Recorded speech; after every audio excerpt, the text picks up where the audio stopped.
আলাইকুম রহমতুল্লাহ। আমরা আজকে শিখব কিভাবে ক্রেতা এবং বিক্রেতা আরবিতে কথা বলে। ধরুন, প্রথমে বিক্রেতা ক্রেতাকে ডাক দিতে পারে আহলান ওয়া সাহলান, অথবা বলতে পারে মারহাবান আইয়া খিদমা, অথবা এটাও বলতে পারে তাফাদ্দাল আইয়া খিদমা। এই তিনভাবেই একজন বিক্রেতা ক্রেতাকে সম্বোধন করে কাছে নিয়ে আসতে পারে এবং বিক্রেতার কাছে এসে বলতে পারে সে যেটা চায় সেটা ব্যক্ত করতে পারে। যেমন বলতে পারে উরিদু মুআজামান, উরিদু কলামান, উরিদু কুররাসাতান, এভাবে বলতে পারে।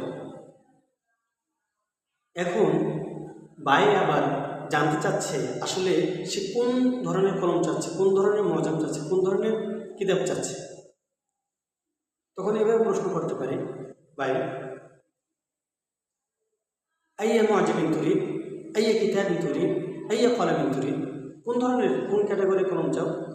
সে বলতে পারে উরিদুল মুআজামাল আরবি, উরিদুল কলামাল আজরাক, উরিদুল কলামাল আবিয়াদ। বায়ে যখন কিতাব কলম বা যে কোনো জিনিস বস্তু বাড়িয়ে দেবে সম্মানের সাথে বলতে পারে তাফাদ্দালিল মুআজামাল আরবি, তাফাদ্দালিল কলামাল আসওয়াদ, বলতে পারে। সাথে সাথে সে জানতে চাইতে পারে যে সে আর কিছু চাই কিনা। তাহলে এই প্রশ্নটা কীভাবে করবে? তখন সে এভাবে বলতে পারে ওমাদা তুরিদ আইদান, আর কি চাচ্ছেন, আর কিছু কি লাগবে? ওমাদা তুরিদ আইদান। তখন মুশতারি বলতে পারে উরিদু কিতাবাল কিরাআহ ও কিতাবাল কওয়াইদ। অনুরূপভাবে বায়ে বলতে পারে হাদা কিতাবুল কিরাআহ, হাদা কিতাবুল কওয়াইদ। এখন মুশতারি আরও কিছু জিনিস নিতে চাচ্ছে, তখন সে সেটা কীভাবে বলবে? বলতে পারে উরিদু দাফতারান ও কলামান।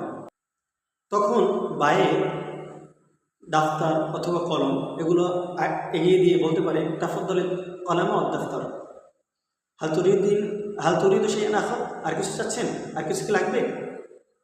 অর্থাৎ সে প্রশ্ন জানতে চাচ্ছে এই তো এত কিছু দেওয়া হলো, আর কিছু লাগবে কিনা। তখন যদি না লাগে তাহলে বলতে পারে লা অশুকরান। এখন বায়ে তার পাওনা টাকা বিল কত আসছে সেটা বলতে চাচ্ছে, সেটা কীভাবে বলবে? সেটা এভাবে বলতে পারে আল মাতলুব সালাতুনা রিয়াল, আল মাতলুব সালাতুনা রিয়াল। কিন্তু মুশতারি বা ক্রেতা এই শব্দটা সালাতুনা রিয়াল শুনে সে আশ্চর্য হয়ে লাগে, এত দাম, মাদা তাকুল, আপনি কি বলছেন?